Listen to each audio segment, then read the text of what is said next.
집에 있는 교회 묵상의 집 토요 말씀 묵상 요한계시록 17장 1절에서 18절 성경 읽기 새번역 1절 대접 7개를 가진 그 7천사 가운데 하나가 와서 나에게 이리로 오너라. 큰 바다 물 위에 앉은 큰 창녀가 받을 심판을 보여주겠다. 2절 세상의 왕들이 그 여자와 더불어 음행을 하였고 땅에 사는 사람들이 그 여자의 음행의 포도주에 취하였다 하고 말하였습니다. 3절 그리고 그 천사는 성령으로 나를 휩싸서 빈 들로 데리고 갔습니다.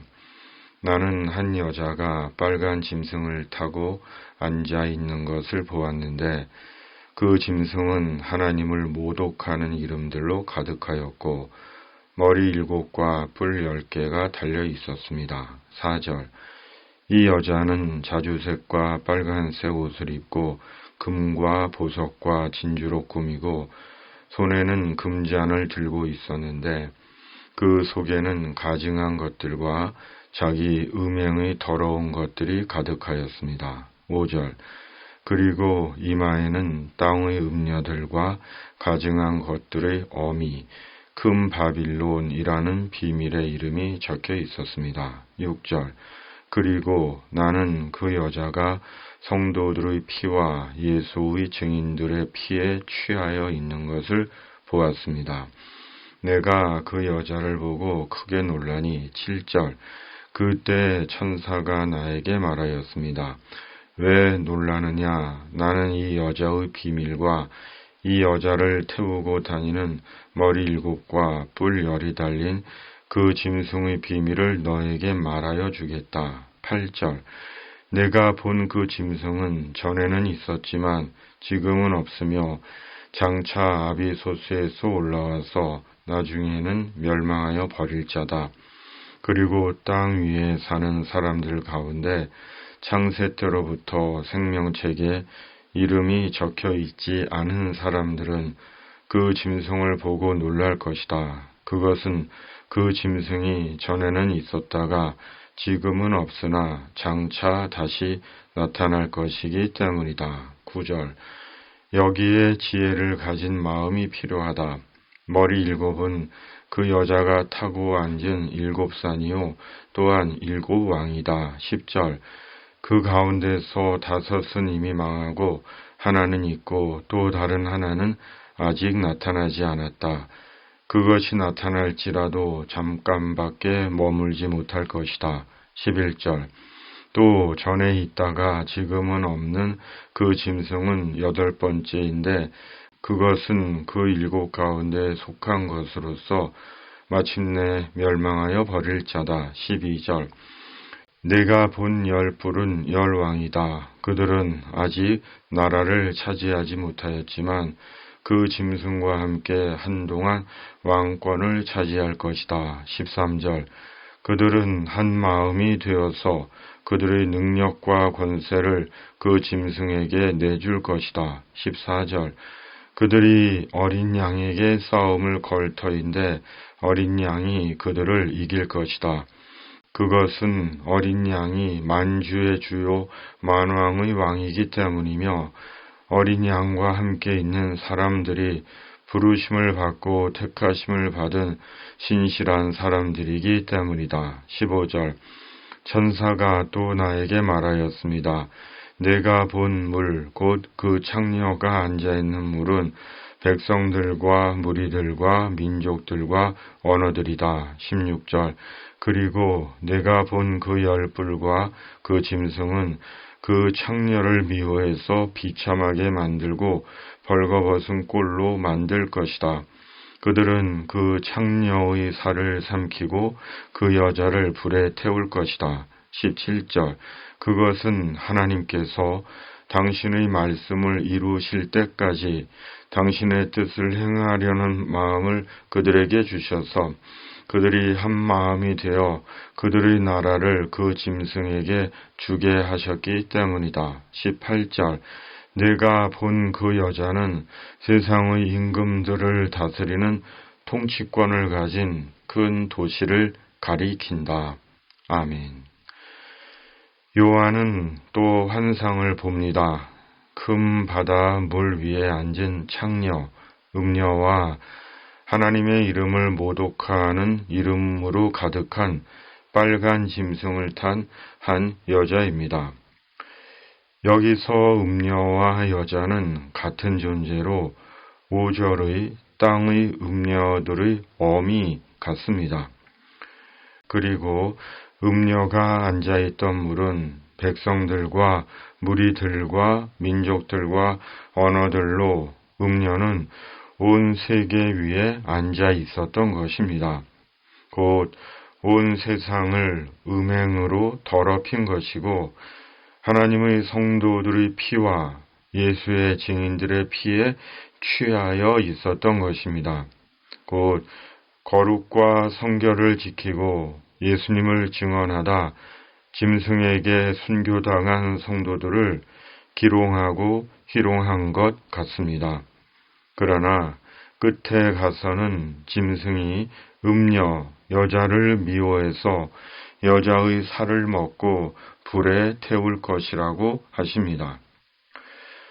요한이 본 환상은 음란과 음행이 온 세상에 만연되어 있고 악한 영과 존재들 간의 음모와 배반과 싸움 같은 환상이었습니다. 그리고 그것은 짐승에게 그들의 나라를 주기 위한 하나님의 유예였습니다. 역사의 마지막이 되면 음란과 음행과 악이 극에 달할 것입니다. 세상 곳곳에서 정치, 경제, 사회, 교육, 문화 등등 모든 분야에서 음란과 음행이 만연하고 이기적이고 탐욕적이며 악독하고 파괴적인 악이 자행되고 미화되는 일이 있을 것입니다. 어쩌면 오늘 우리의 현실이 그런지도 모릅니다. 음란과 음행과 악이 일반화되어 있습니다. 심지어 교회 안에서조차 드러나지 않은 음란과 음행이 있고 악이 자행되고 있습니다. 참으로 세상의 종말이 얼마 남지 않은지도 모릅니다. 사탄은 하나님의 유예가 끝날 때까지 예수님을 공격합니다. 예수님을 모독하고 변질시키고 상대화시키며 예수님의 존재를 왜곡시키고 호도합니다. 그리고 예수님이 아닌 다른 것으로도 구원받을 수 있다고 영혼을 미혹하고 속입니다. 오늘 예수님이 얼마나 상대화되어 있습니까? 또한 사탄은 주님의 성도들을 공격해 성도들의 믿음을 약화시키고 무너뜨려 세상과 육체의 쾌락과 탐욕에 마음을 빼앗기게 하고 값없는, 값을 매길 수 없는 예수 그리스도 구원을 값싼 구원으로 만들어 버립니다. 그리스도 구원의 은총을 대수롭지 않게 여기게 합니다. 그러나 결국에는 만주의 주시오 만왕의 왕이신 주님께서 주님의 능력으로 말씀과 성령의 능력으로 모든 것을 물리치고 승리하게 하실 것입니다. 그러므로 하나님의 말씀이 이루어질 때까지 말씀을 붙잡고 믿고 성령을 옷 입고 살아야 하는 것입니다. 하나님의 말씀은 반드시 이루어집니다. 혹 세상의 현실이 우리의 생각과 기대와 다르게 전개되고 하나님의 응답이 지체되더라도 하나님의 말씀은 반드시 이루어집니다. 이것이 주님을 믿고 말씀을 믿는 우리 믿음의 대답이고 능력이고 기다림이고 감사이고 소망입니다. 오늘도 영혼의 건투를 빕니다. 아멘. 하나님 아버지, 주님의 말씀은 반드시 이루어집니다. 성령으로 이 믿음이 우리의 대답이고 능력이고 기다림이고 감사이고 소망이게 하여 주시옵소서. 말씀과 성령으로 모든 육체적인 유혹과 세상적인 탐욕을 물리치고 승리하는 주님의 사람 되게 하여 주시옵소서. 기름 붓듯 저희에게 성령을 한량없이 부어 주시옵소서. 이 땅을 주님의 공의와 정의로 다스려 주시고 악인에게는 보응으로 의인에게는 보상으로 갚아 주시옵소서. 진리와 구원의 천국 복음을 온전히 전하는 교회가 되게 하시고 죄인들이 주님께로 돌아오게 하여 주시옵소서. 택하신 주의 성도들이 깨어나게 하여 주시옵소서. 세상에 주님의 평화를 내려 주시옵소서. 극한 폭우와 극한 폭염 앞에 지구의 기후를 생각하는 마음과 삶을 갖게 하여 주시옵소서. 예수님의 이름으로 간절히 기도하옵나이다. 아멘. 하늘에 계신 우리 아버지, 아버지의 이름을 거룩하게 하시며 아버지의 나라가 오게 하시며 아버지의 뜻이 하늘에서와 같이 땅에서도 이루어지게 하소서. 오늘 우리에게 일용할 양식을 주시고 우리가 우리에게 잘못한 사람을 용서하여 준 것 같이 우리 죄를 용서하여 주시고 우리를 시험에 빠지지 않게 하시고 악에서 구하소서. 나라와 권능과 영광이 영원히 아버지의 것입니다. 아멘.